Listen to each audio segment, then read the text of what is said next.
Quienes queríamos a Antonio como amigo y lo admirábamos como universitario, desearíamos desamordazarlo y regresarlo, que dijo el poeta de mi pueblo. Pero, desgraciadamente, solo podemos recordarlo. Doy la enhorabuena a los organizadores de este acto y les agradezco que me hayan invitado. Dispongo de 15 minutos y para ello he redactado un texto que voy a leer, de manera que no padezcas, no temas, porque no amenazo con extenderme más allá de los 15 minutos. En la diapositiva aparece el índice de lo que voy a tratar. Hablaré primero de la Urban Penalty y después del caso de dos ciudades minerometalúrgicas del plomo, Linares y La Unión. El término Urban Penalty o castigo urbano fue en principio utilizado para definir la sobremortalidad urbana durante la Revolución Industrial y los antropómetras lo emplearon más tarde para referirse al descenso de la estatura urbana con respecto a la rural durante ese periodo. Los estudios etiológicos demuestran que la sobremortalidad de los barrios obreros fue consecuencia de enfermedades infecciosas transmitidas por agua, alimentos y aire. En mis trabajos he explicado esa elevada morbimortalidad haciendo uso de la teoría económica y más en concreto de la parte de la microeconomía que estudia los fallos de mercado. Para el caso que nos ocupa basta con considerar 3 fallos de mercado: bienes públicos, información imperfecta e inelasticidad de la oferta de un bien preferente como es la vivienda.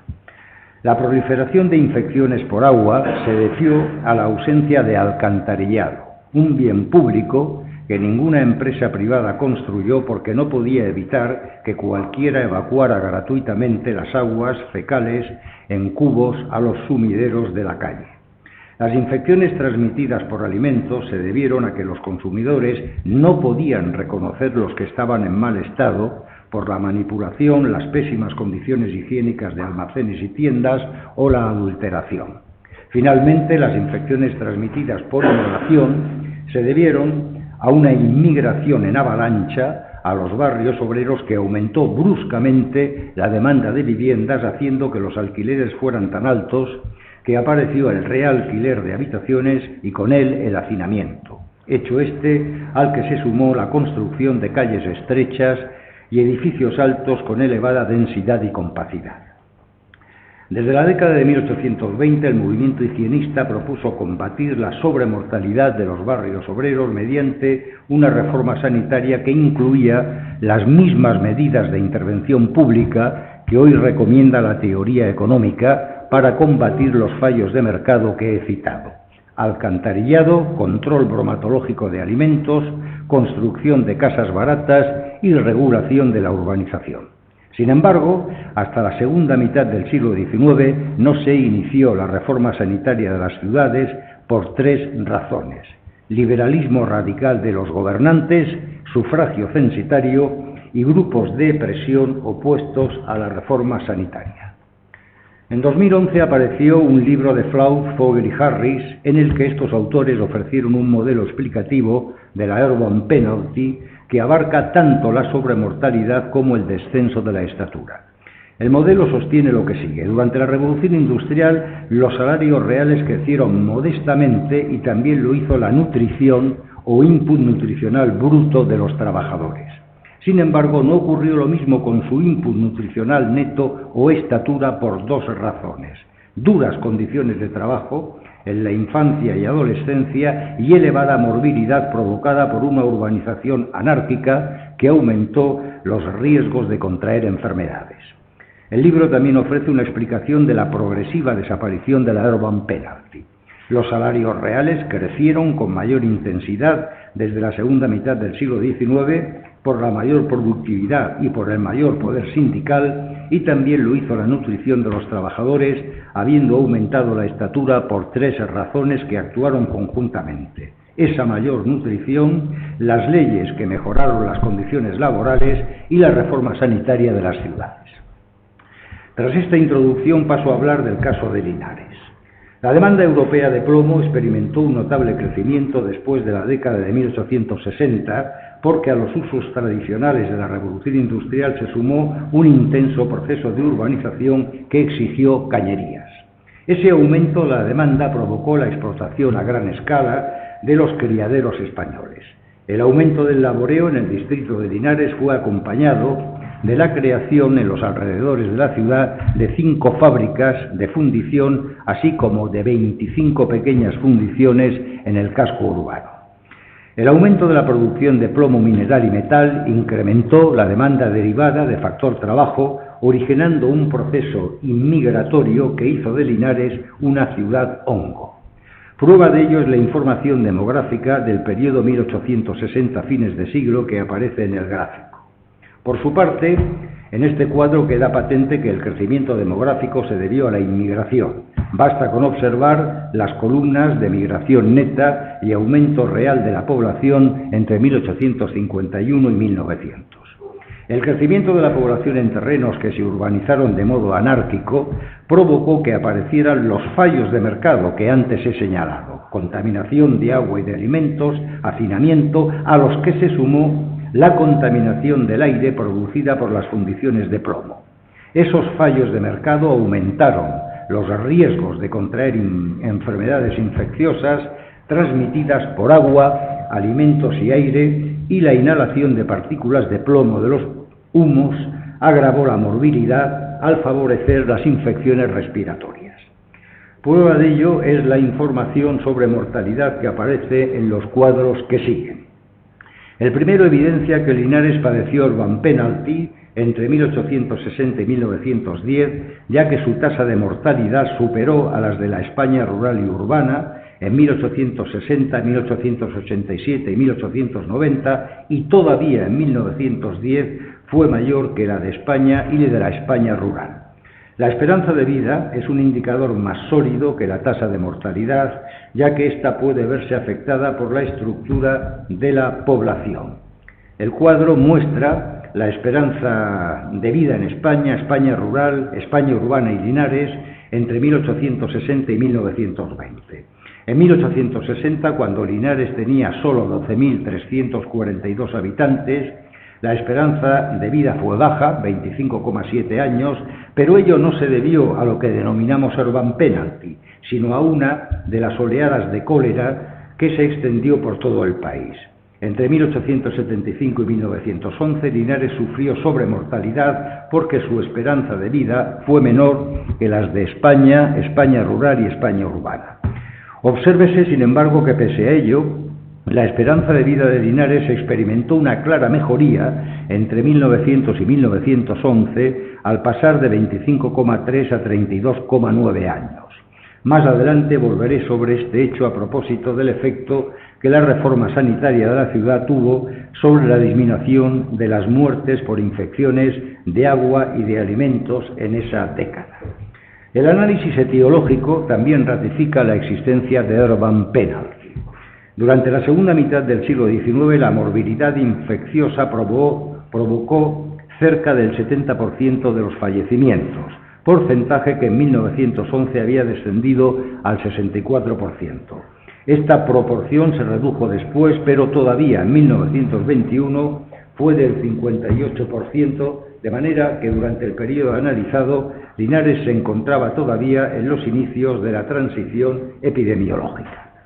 Como dije, los antropómetras han empleado el término urban penalty para referirse al descenso de la estatura urbana durante la revolución industrial. Aquí tienen la evolución de la estatura media de los reclutas tallados en Linares entre 1858 y 1935.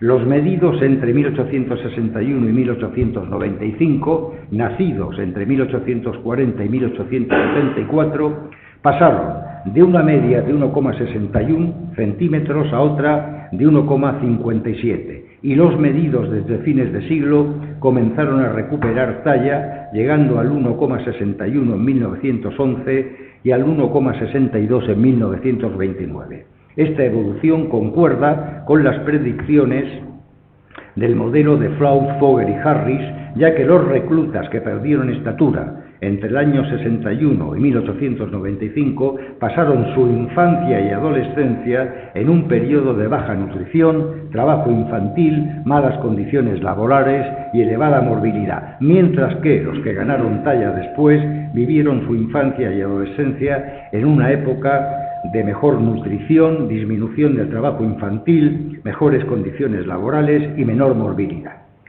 Desde la década de 1870, higienistas, republicanos, socialistas y anarquistas exigieron a los poderes públicos que acometieran la reforma sanitaria de las ciudades españolas.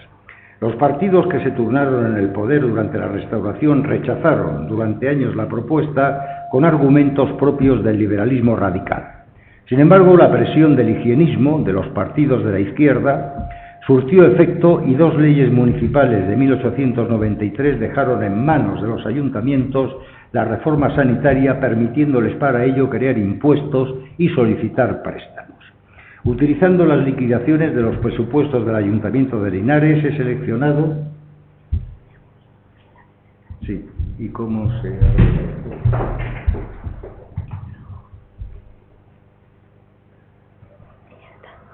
Bien.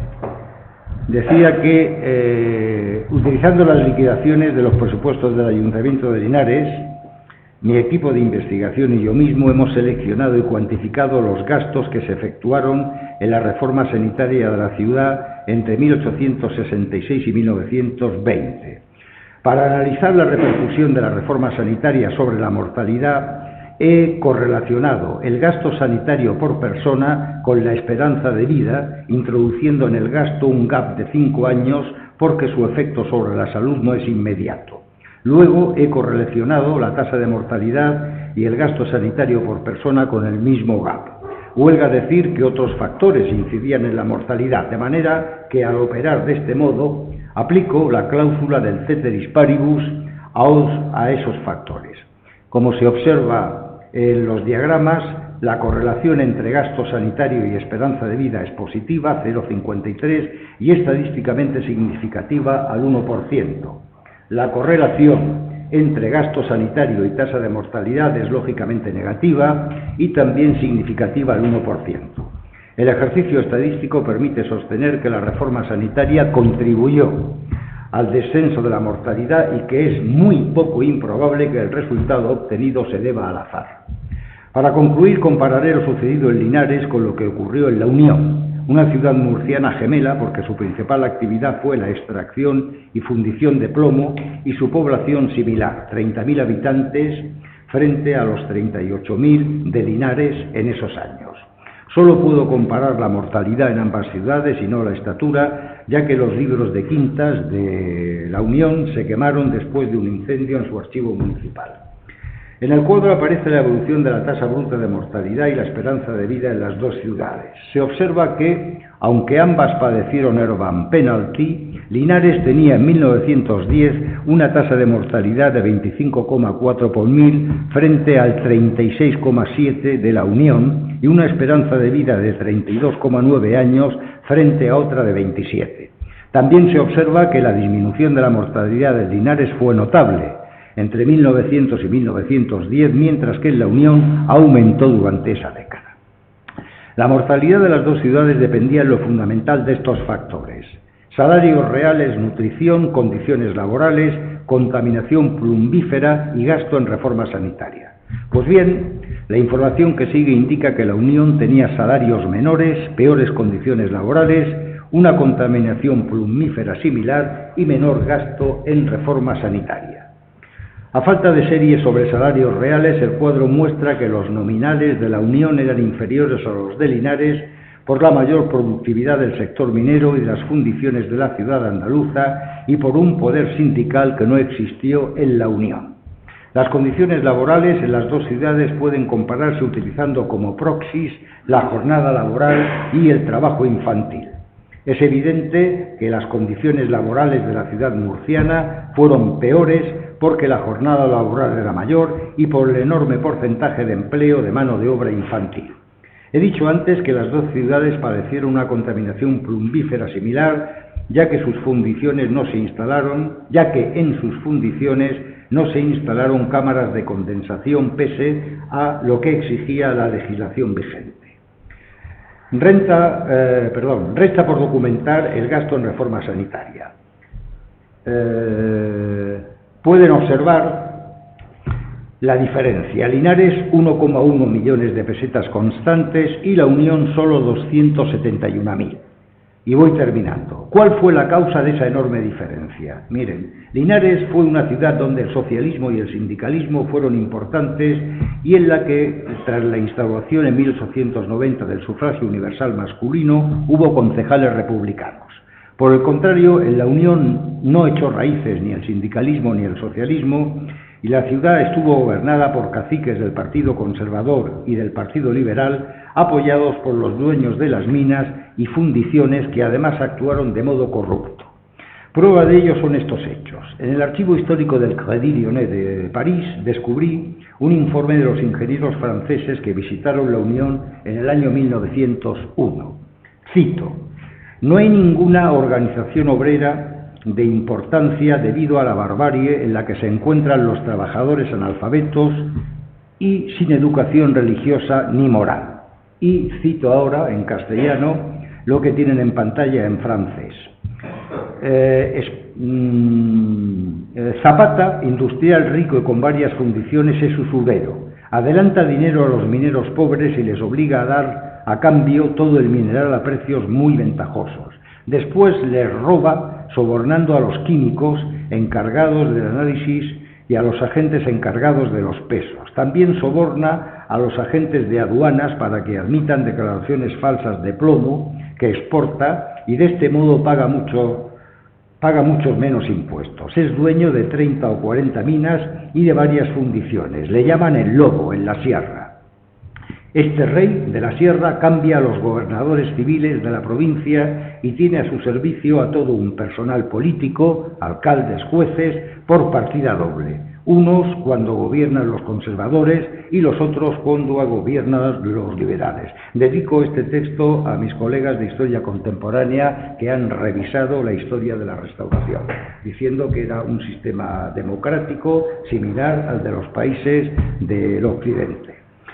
Y otra prueba, termino, de la corrupción. Estudiando las liquidaciones municipales de la Unión, descubrí que, gobernada por alcaldes y concejales con negocios mineros, el ayuntamiento financió la construcción de un embarcadero en la bahía de Portmán por una cantidad de 26.000 pesetas, cifra que contrasta con las 9.000 gastadas en agua y alcantarillado. Así pues, y aunque el fenómeno de la sobremortalidad urbana fue pluricausal, la comparación entre Linares y la Unión permite sostener dos hipótesis. La primera es que la peor nutrición y las peores condiciones laborales de la ciudad murciana contribuyeron sin duda a su menor esperanza de vida. Y la segunda es que su menor gasto en medidas preventivas de salud pública relacionadas con agua, alcantarillado y fuentes debió de pesar mucho en que su mortalidad no descendiera entre 1900 y 1910, mientras que la de Linares lo hizo de modo notable.